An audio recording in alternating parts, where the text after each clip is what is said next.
a respeito de saúde também, de um assunto que envolve até mesmo por parte da polícia, né? Que é a venda que continua sendo assim discriminada, ainda que proibida, dos chamados vapes, os cigarros eletrônicos. Gente, olha, é impressionante. Nós tivemos em um tempo, né, aquele boom, e aí deu a impressão que ia diminuir bastante, porque a polícia começou a coibir literalmente a venda. A venda é proibida. Só que hoje é tão normal. A gente encontra, né? Claro que é difícil você comprar em uma loja especializada em vape, mas qualquer lugar que você vai, na internet que você abre, está te entregando já amanhã um cigarro eletrônico. E o perigo que as autoridades de saúde, elas estão assim, incansáveis nessa busca, porque pode não ser agora, apesar de agora já estar aparecendo muito, mas futuramente isso aqui vai ser um problema de saúde pública. Então é desde já que tem que começar a combater e continuar combatendo. E a gente recebe hoje aqui no estúdio a doutora Cristiane Rocha Moreira Soneghetti, médica pneumologista do Centro Regional de Especialidades Metropolitano. Tudo bem, doutora Cristiane? Bom dia. Tudo bem, bom dia. Obrigada pela oportunidade, né, de falar sobre um assunto importante para divulgar. É um assunto que eu vejo, assim, eu tenho uma ideia, doutora, que as pessoas ainda não se conscientizaram do vape, mas que quando, lá na frente, um futuro bem próximo, a gente pode dizer, vai ser um problema crônico para vocês, principalmente pneumologistas, né, especialistas nessa causa de tratar, porque assim como o cigarro, eu vejo, conheço, né, tenho amigos que usam vape, é muito mais constante, e eles não conseguem largar o vape de jeito nenhum, parece mesmo, ele fala, é mais difícil do que largar o cigarro. Eu não quero nem mais cigarro, eu quero ficar no vape. Isso, o vape, a utilização dos dispositivos eletrônicos é uma forma de tabagismo. Então, o tabagismo é uma doença crônica, né, relacionada à nicotina, né, que está presente no tabaco, e o vape tem uma concentração de nicotina muitas vezes maior do que o cigarro. Então, a dependência que causa é muito maior, e a dificuldade de dissociar, de parar o hábito, né? Muitas vezes atraído pelo sabor, pelo cheiro, né? Pela forma de que não vou ficar com cheiro de cigarro, pelo ambiente, às vezes porque tá um amigo usando, vou diminuir o estresse, moda. Então, isso atrai. E aí, por conta da dependência de nicotina que vem nos dispositivos, a dependência é mantida, esse uso vai sendo mantido. E o que a gente vê lá para frente, assim, já tem alguns estudos já saindo sobre os malefícios que ele traz, não só para a doença respiratória envolvendo a via aérea, mas para a doença cardiovascular. Então, a gente também tem infartos, né, doenças coronarianas aí envolvidas com o uso dos dispositivos eletrônicos, né. E quem ele agrava, a gente está no inverno, possivelmente a gente está vendo aí, doutora, qualquer coisinha está gripando, chega no final de uma semana, a gente está com a garganta aqui doendo. Tempo atrás, de semana passada, eu estava perguntando, gente, quem não conhece uma pessoa que está gripada ou já gripou esse ano? Exatamente. Para quem faz o uso, quando vem um resfriado, uma gripe, ela pode se agravar porque o pulmão, ele já não está mais aquele pulmão totalmente sadio? Então, a gente tem as doenças, o vape, como o cigarro, ele pode piorar doenças que o paciente já possa ter. Então, asma, a bronquite, isso tudo pode vir a piorar. Mas quando você inala aquelas substâncias que estão envolvidas ali nos dispositivos eletrônicos, tem uma agressão direta na mucosa respiratória, que vai desde a fumaça que você inala pela narina, passando pela cavidade, né, da orofaringe, chegando ao pulmão. Então, a mucosa está agredida, está de uma certa forma sendo agredida, e aí quando você tem um contato com o vírus, então você fica mais suscetível a resfriados, a gripe, a doença, e piorar uma doença que você possa já ter, né, respiratória já instalada, como por exemplo a asma e o DPOC, que é a doença relacionada ao cigarro, né. E vocês, dentro desse trabalho que a senhora faz enquanto médica, já pegou casos que a internação ou a piora está relacionada diretamente ao uso do cigarro eletrônico? Sim, o uso do cigarro eletrônico piora já essas doenças, como eu falei, mas também tem já uma doença já com seu CID, que é o Código Internacional de Doenças, relacionado ao cigarro eletrônico. Não, que faz um quadro de de inflamação aguda no pulmão, levando uma insuficiência respiratória, podendo até se agravar em casos mais avançados de intubação, né? Então a gente tem tudo isso relacionado. Então a gente tem, na história, quando a gente pega diante do paciente, que a gente faz a história, a anamnese, que a gente chama, e aí a gente interroga sobre o uso de dispositivos, ou até mesmo de cigarro comum, a gente fica mais atento, porque eles ficam mais suscetíveis a esses quadros respiratórios, né? Então tem relação direta, assim. E a faixa etária? Geralmente, qual a idade? O problema dos dispositivos eletrônicos é que ele está atraindo muitos jovens, e esses jovens, eles ficam atraídos por toda essa falsa propaganda de que não dá cheiro, que não dá dependência, e eles são mais vulneráveis. Então a gente vê muito casos de jovens dependentes, uma faixa etária muito cedo, né, sendo apresentados aos dispositivos com esse encantamento falso, e que vai gerar uma dependência muito maior. Então a gente está vendo muito caso de jovens. É importante a senhora ressaltar isso, porque, gente, a gente está conversando com a doutora Cristiane Rocha Soneghetti. Olha, veja, numa frase só a senhora falou quanto dependência. Isso. E é importante a gente ressaltar o seguinte: a pessoa, mesmo que ela nunca tenha fumado, ela quer lá experimentar, porque está numa festa, um ambiente pede, né? Você vai de umas festas assim, Sim. Só tem o vape, você realmente não vê mais as pessoas nem utilizando o cigarro, é o vape. Ele é tão dependente quanto um cigarro, e é difícil para largar. Difícil.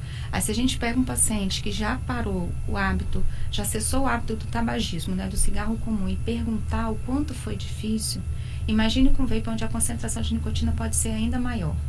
Então é difícil. Então quanto mais cedo parar, para quem já está, né, com o hábito, parar de cessar esse hábito e conscientizar, esse trabalho de conscientização que a gente vem trazendo, que a gente está buscando, de não se iludir, não deixar dar essa chance para poder ser apresentado, ou negar mesmo, dizer não, né, porque está vindo contra todo um trabalho que já foi feito com cigarro comum, nessas campanhas de cessação de tabagismo, de não tabaco. Então, assim, a gente está voltando, massificando essa informação para poder que isso não seja, porque eles são iludidos em festas, em ruas, né, em bares, com, vou fazer porque meu amigo ou um familiar. Então, o exemplo de não usar e da gente conscientizar é importante para os jovens, né? E é importante também a realização de um trabalho conjunto, porque a gente está tratando aqui de um dispositivo cuja venda ela é proibida. Exatamente. Desde 2009, pela Anvisa, é proibido. Proibido, né? Isso. E o que a gente mais vê, assim, hoje, você tropeça numa esquina. Se você vai em um show,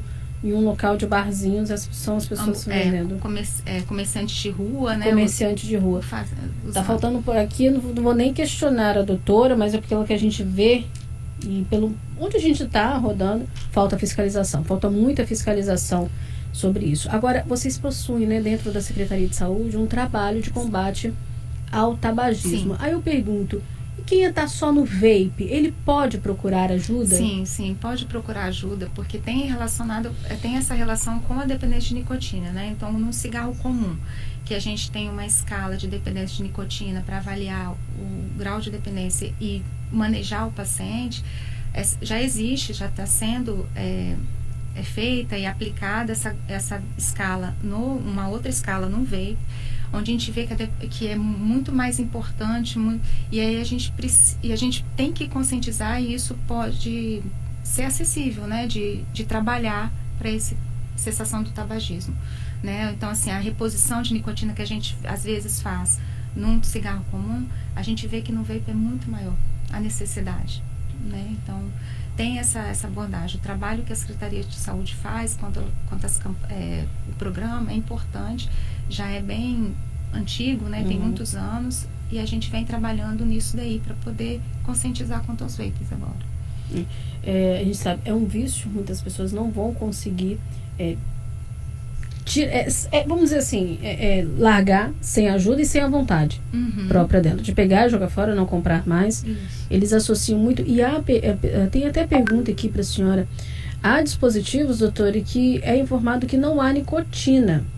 Isso deixa de ser menos grave? A propaganda é que não há, mas tem algum grau de nicotina. Independente da nicotina, tem outras substâncias ali, aquela serpentina que aquece o líquido, tem metais pesados. Aquilo ali, quando aquece, imagina liberar ferro, alumínio, vai para o pulmão, o que isso vai fazer lá dentro? Então, assim, vamos pensar, se existir algum que não tenha nicotina, que é difícil, a gente vai ter outras coisas muito piores ali. Imagina aquelas essências, quando aquecidas, o que elas podem fazer? Essas são líquidas, aquelas líquidas, né? Isso, exatamente. Então, não é um líquido. É um líquido onde contém outras coisas que podem chegar, que depois que sofrer aquele aquecimento, pode gerar dano irreversíveis, às vezes, no pulmão. Então, a gente não tem nicotina, mas tem outras coisas que são tão piores. De início, uma pessoa que usa cigarro eletrônico, né? Ela, quando o pulmão já está sobrecarregado, vamos dizer, né? Ele tá sentindo já a pressão de todo esse uso, a gente lembra, né? É um dispositivo, por isso que o nome dispositivo eletrônico. Você tá não é nem fumando, né? Tragando, acho que é trago que fala. De certa forma tem inalando, inalando. Aquilo, você está levando para os seus pulmões aqueles metais, que é uma coisa que está aquecendo na sua mão, né? Praticamente. Quais são os sinais que o pulmão começa a emitir? Fala, opa, olha, tenha atenção, porque isso aqui está me fazendo mal. Porque às vezes a pessoa, ela não fuma cigarro normal, mas ela está no vape. Aí ela sabe que ela não gripou, né? Mas costuma ter, é uma falta de ar que vem, é uma tosse tem diversos sinais. Então, pode ser uma rinite, porque vai estar, né, cheirando, né, inalando na via nasal. Pode ser problemas de irritação de garganta. Aí pode chegar a quadros de tosse persistente, um cansaço. Alguns pacientes podem observar algum chiado com esforço.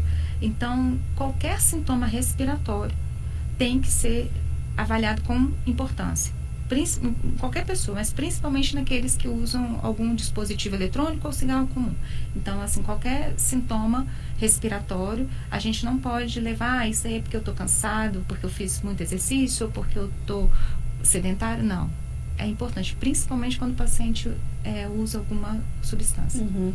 A gente vê as pessoas que são tabagistas do cigarro, né? Ali há anos. Ela tem a voz diferente, volta e meia, né? Ela tem uma falta de ar que ela vai levando, ela não está com o pulmão limpo, porque o pulmão dela está tomado. Mas a gente vê até mesmo depoimentos, né? A gente vê tantos artistas, né, que já largaram, tiveram um problema gravíssimo de saúde, atribuíram ao vape, ao cigarro eletrônico, e falaram, larguei, porque levou até mesmo artistas à UTI. Tem um cantor sertanejo, acho que da dupla Henrique e Juliano, ele foi uma das vítimas que foi parar numa UTI por conta do uso de cigarro eletrônico. E eu gostaria de voltar com a senhora nisso. A partir do momento que o pulmão ele fica sobrecarregado, o que ele provoca, né, no pulmão a ponto de levar uma pessoa para uma UTI? Ele causa uma inflamação, né? O ponto de levar para a UTI, o pulmão é a mucosa respiratória, ela, uma vez agredida, ela vai causar um desconforto respiratório, pode causar uma bronquite e pode causar uma inflamação aguda, onde a troca de oxigênio vai ficar com dificuldade. Então, o paciente vai ter uma insuficiência respiratória e pode levar esses casos mais graves à UTI. Então, aonde vai haver a troca do oxigênio, vai ter uma barreira ali por conta de um processo inflamatório. E aí o paciente fica desconfortável em graus diferentes e um grau mais elevado pode levar o quadro de insuficiência respiratória aguda até uma intubação. Então, ali, a mucosa respiratória é onde a gente tem a possibilidade de trocar, né, o oxigênio, né, fazer aquela troca né, de gases, né, oxigênio e gás. Então, se aquilo ali não tiver, a gente vai ter um desequilíbrio, a gente vai ter um desconforto. Né? Esses são os casos mais graves, mas a gente tem que atentar para os casos mais leves, que começa com uma tossezinha, um chiado, ou uma exacerbação de asma, que tem jovem que tem asma e que usa vape porque acha que não vai dar problema para ele, né?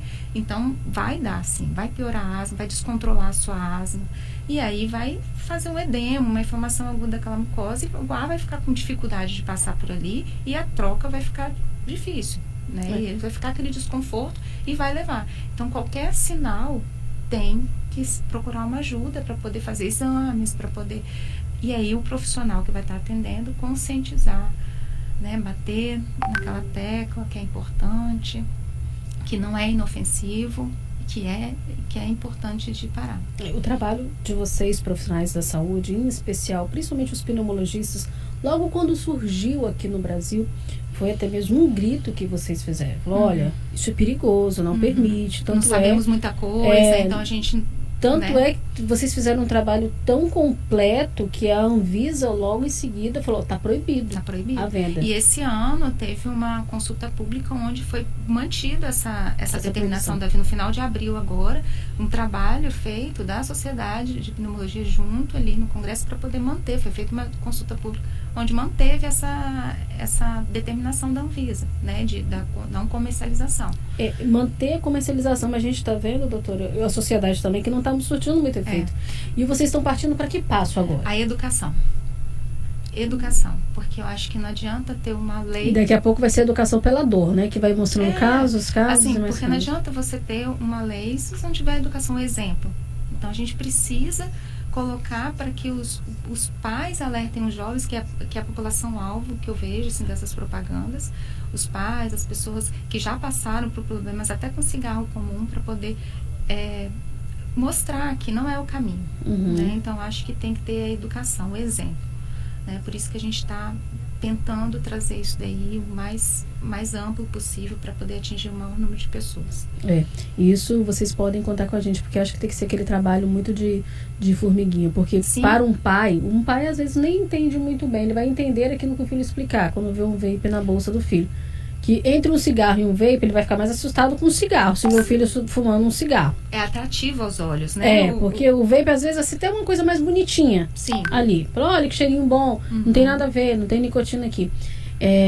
Então fica uma sugestão também de ir para reuniões de pais. Sim. Porque os adolescentes, eles... gente, repito, mais do que o cigarro, é uma... Como se diz? É uma aceitação. Eles querem estar ali para mostrar moda. O meu, olha como o meu olha como, né, o mais moderno. A gente tenta desvincular isso, né? Bonito, cheiroso, moda, desvincular isso do cigarro eletrônico, porque não é inofensivo.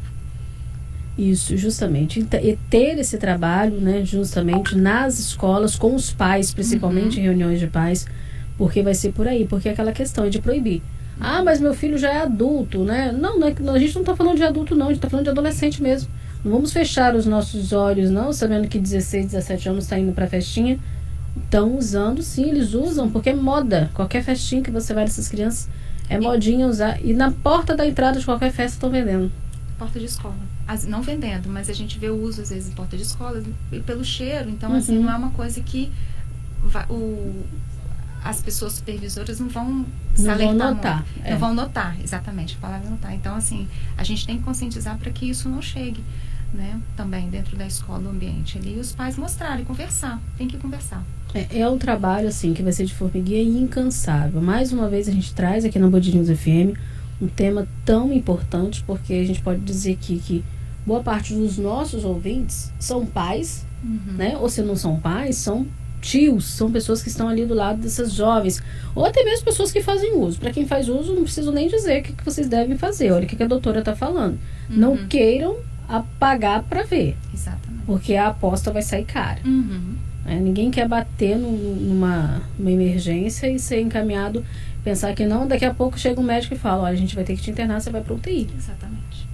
Porque aparentemente pode estar tudo bem com você, lá no seu pulmão está todo devastado. Então, se você é pai, se você é mãe, eu estou até fazendo aqui um apelo na frente da doutora, vê com o seu filho se ele faz uso de vape. Porque ele é tão perigoso quanto o cigarro comum. Exatamente. E até mais se bobear, dependendo da jovem. Doutora, só para a gente reforçar então, portanto, a pergunta aqui para buscar ajuda, até mesmo para quem essas pessoas que fazem uso, né? É aquilo que a senhora falou, às vezes é a dependência, é corrida, o estresse, muito tempo de trabalho. Ele é a coisa mais fácil, porque ele está no carro, ele não deixa cheiro no carro. Ajuda para procurar e largar o vape. Quem ela deve procurar? Pode ir direto no CRE? Vai em qual é esse caminho? Não, então, o programa de tabagismo da Secretaria funciona nas unidades de saúde do município. Então, os municípios têm o programa de tabagismo, onde eles fazem as orientações e fazem todo o encaminhamento dos pacientes, tanto dos cigarros convencionais também, né? E aí, na rede né, privada, o paciente procurar o médico, né, todos os médicos, não só os pneumologistas, os cardiologistas sabem da importância, né, então a gente, os otorrinos, e a gente tem que estar sempre perguntando, questionando o paciente para orientar. Então, levar qualquer queixa que ele tenha, principalmente se ele faz uso. Então, procure, porque a prevenção, para poder parar logo no começo, né, para a gente não deixar o caminho ser tão longo. É isso, gente. Eu agradeço demais a presença da senhora, doutora Cristiane Rocha Moreira Soneghetti, pneumologista, médica pneumologista do Centro Regional de Especialidades Metropolitano, CRE Metropolitano. Doutora, mais uma vez, muito obrigada. Microfones sempre abertos para a gente fazer e deixar permanentemente esse alerta aqui na nossa população. Acho que pneu é uma das especialidades também que quando as pessoas buscam é porque tem algum problema, tem alguma dorzinha, porque para prevenção... Principalmente depois do Covid, né? As pessoas começaram a notar a especialidade, né? Mas é importante mesmo. Isso, e tem que passar a ser também uma busca que a gente tem que fazer para prevenir de doenças que muitas vezes são silenciosas quando elas se manifestam. Aí ela vem um pouquinho mais chata, né, pra gente. Agradecemos a oportunidade, tá? Obrigada, doutora. Boa semana pra senhora. 10h24, intervalo, e já a gente volta.